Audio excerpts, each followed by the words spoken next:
War and devastation in Gaza capturing the world's attention, sparking protests thousands of miles away here on college campuses in the United States. Good evening, Michigan. Welcome to Fox 47 Neighborhood News. I'm Larry Wallace, and thank you so much for joining us. Yes, and I'm Asia Lawrence. We've seen pro-Palestinian movements growing on college campuses across the United States. From Columbia University in New York to the University of Southern California to the University of Michigan. Now Michigan State University joins that list. And now over to your Michigan State University neighborhood reporter, Lauren Lindsay, as students fight for their encampment on campus.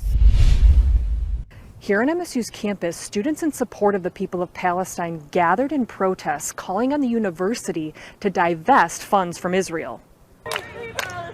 Free, free, free Palestine! With handfuls of tents pitched at People's Park in the heart of campus, echoes of Free Palestine rang out across Michigan State University on Thursday, as dozens of students stood in solidarity with demands in hand. We're here because we've exhausted all of our other methods of trying to get the university to divest from its investments in genocide and its investments in murder. This all comes following a recent Board of Trustees meeting in which the board voted no to divest from university investments of any kind, but agreed to review the university's financial holdings. The action of the board and saying that divestment is not going to be into consideration is just asinine. It remains to be seen if or how long the students will be allowed to protest in this way. According to MSU bylaws, these types of gatherings require special permission that the group did not receive Thursday morning. But there has been contact with university leadership. MSU President Kevin Guskowitz spoke directly with students. I'm meeting with student groups,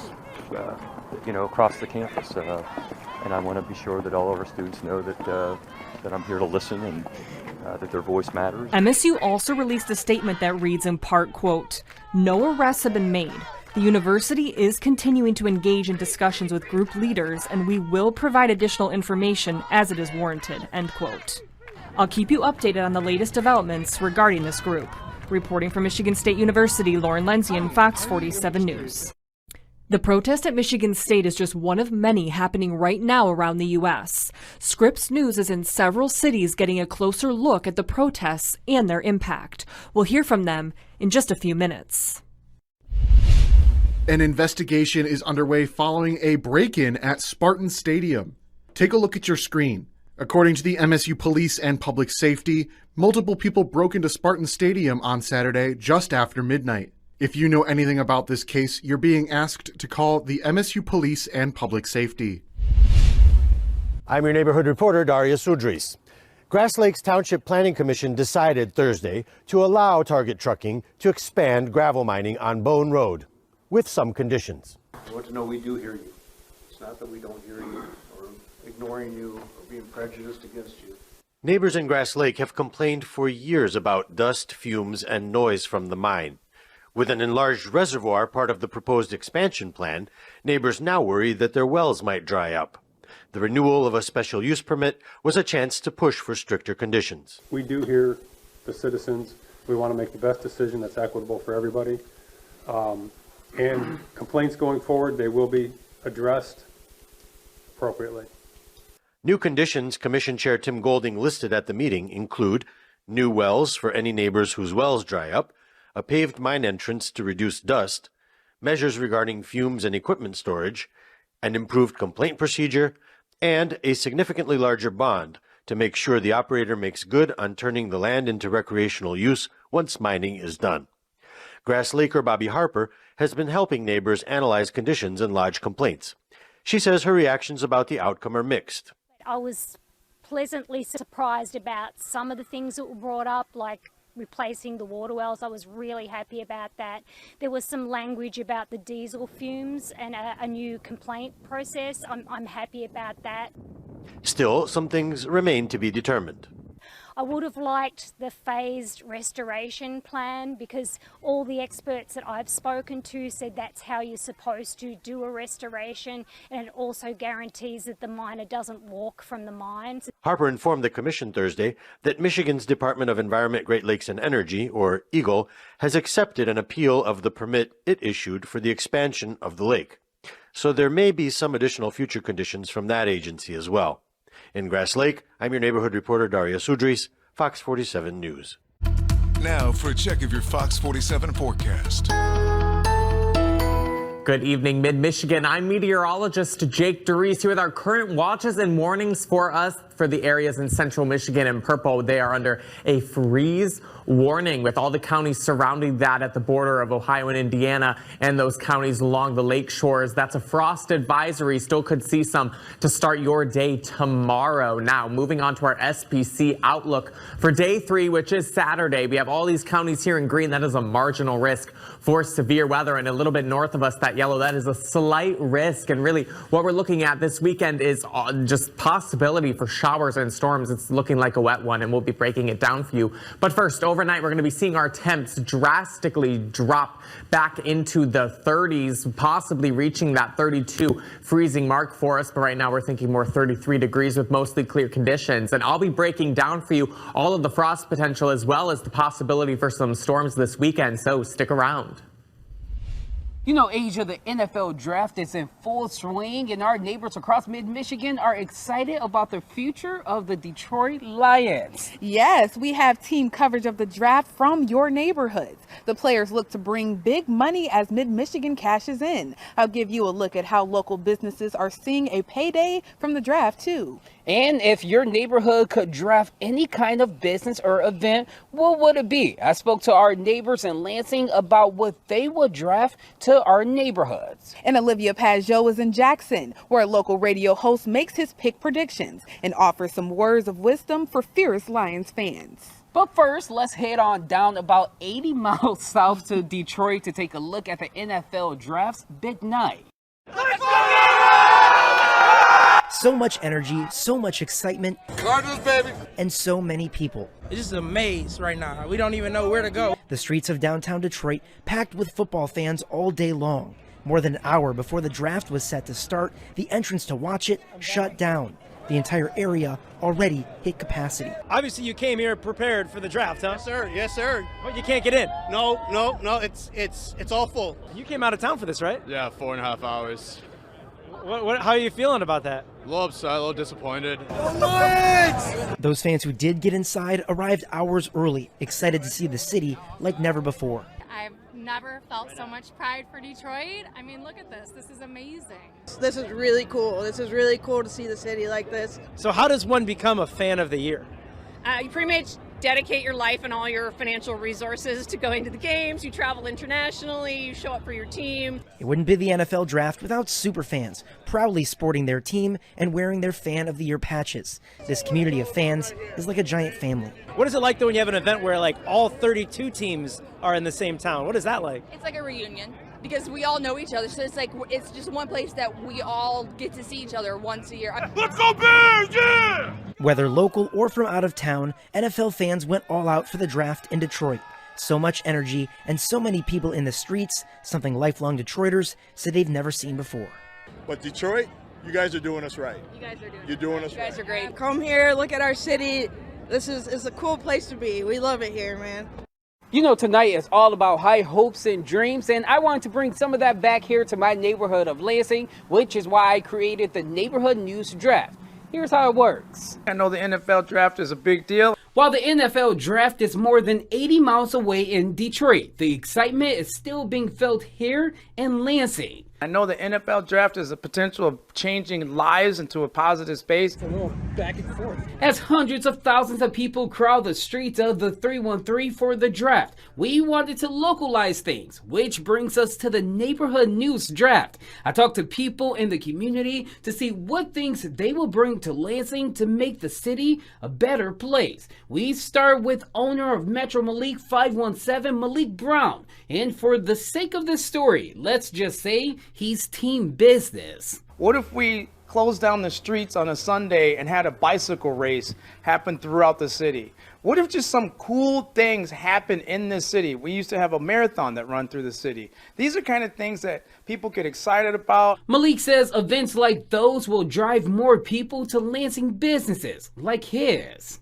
If they can explore the space around them, they would have a great time here. Lansing has so many different things to offer. Next, we're moving to team wellness with Stephen McCurry, a recovery coach who says he'll like to bring a safe space to Lansing that focuses on improving mental and physical health. I think it would be really cool to have a public health hub that might have a nutritionalist or a sauna and a free gym so that people could have access to something that could improve their daily lives.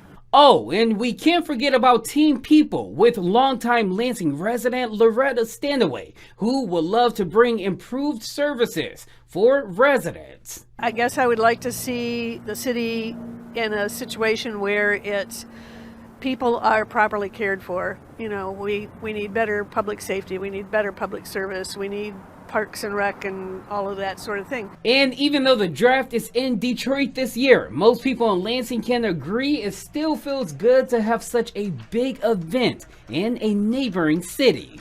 Detroit pride, that's part of what drives Metro Malik 517 is the 313. The 313 pride, I'm all about it. Reporting here in Lansing, I'm Larry Wallace, Fox 47 News. Downtown Detroit in the spotlight and showcasing the best of what the Motor City has to offer, Round 2 kicks off Friday night. A closer look at the historic event for the Motor City, what we can expect on Night 2, and expert analysis. Detroit on the Clock kicks off Friday at 6 p.m. right here on Fox 47, your home of the Detroit Lions.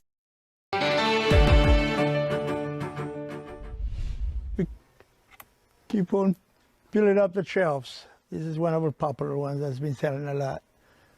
Just a few months ago, business owners in my neighborhoods were excited about the increased foot traffic thanks to a great lion season. They say restaurants and retail saw a big jump in sports fans coming out to support their favorite team and favorite local spots. This one is definitely my favorite one because I got one just like this at home. For stores like Lansing Athletics here in the Lansing Mall, the excitement is back, but this time for this weekend's NFL Draft. Whether you're rooting for a team near or far, the effects are felt as shoppers stop in locally owned businesses like this one to support from afar. Lansing Athletics owner Alfonso Salas says no matter the area, the anticipation is felt everywhere. Like restaurants and downtown here in Lansing, or businesses, Old Town, and it's a win-win situation for all. As you can see, we are running out of a lot of jerseys, t-shirts, not only Lions but other teams. We've been pretty busy, quite busy. Some superfans like Alex already have their football favorites. Jared Goff. And some are looking forward to seeing some new faces. The Lions hopefully drafting a nice defensive cornerback. We'll see what's out there. All in all, it seems that everyone can agree on one thing. Not only are we excited about us doing well as a business owner, but knowing that Michigan is being represented well.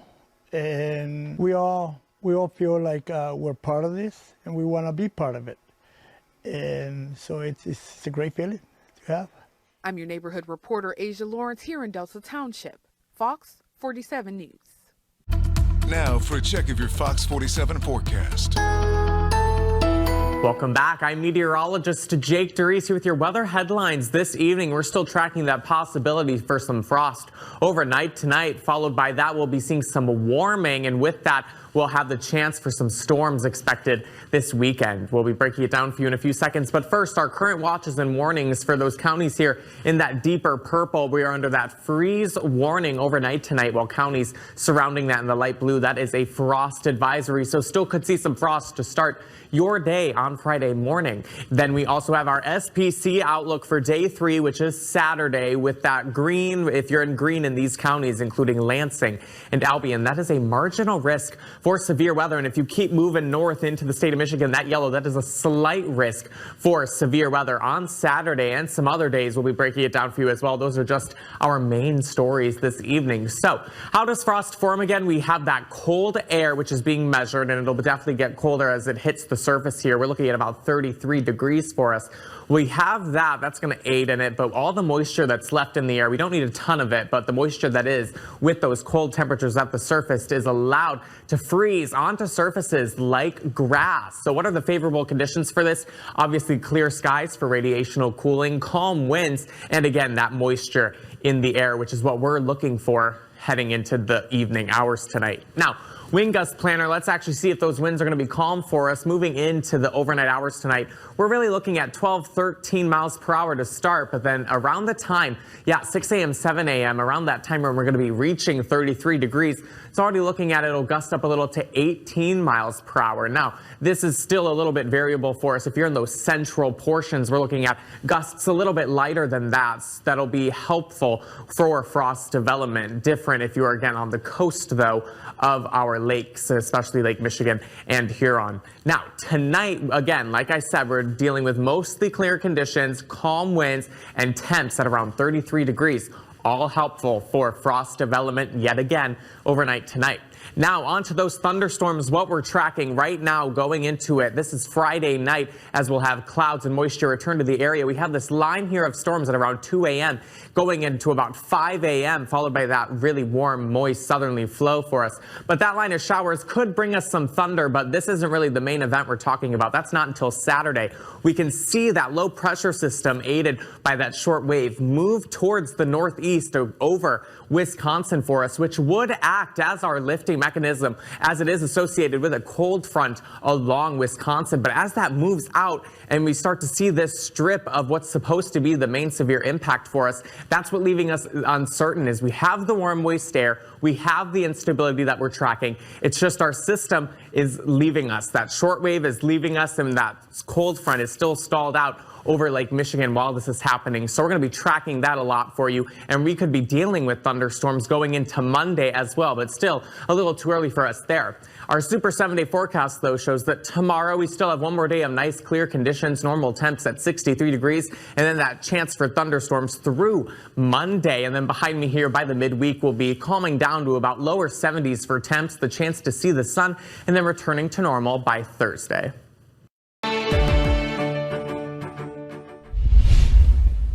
The NFL draft is here, and it's the talk of the town. I'm your neighborhood reporter, Olivia Pajot, seeing who sports experts and fans in my neighborhood would like to see put on that Honolulu blue. And my friends, welcome to The Daily as we are live from the Lead Bunker studio. Sports talk radio. It's been a sounding board for sports fans for decades. Fox Sports 101.9 FM, let's go to the sports line. Who do you think the Lions might be picking, or at least what do you think they need to address tonight? Welcome to the show. Hey, Mark, this is Drew. Hey, I tell you, obviously they've gotten a lot better in the backfield. I think the defensive back, but I think they still need some more younger help back there, so that's what I'd like to see. Host Mark Daly has been taking calls and hearing from our neighbors, and I got a chance to let him weigh in on the NFL draft. What do you think this year's draft means for the city of Detroit? Well, I mean, think about it. When we had the season, every time the Lions were on the road, we were seeing Honolulu blue everywhere, no matter where they were going.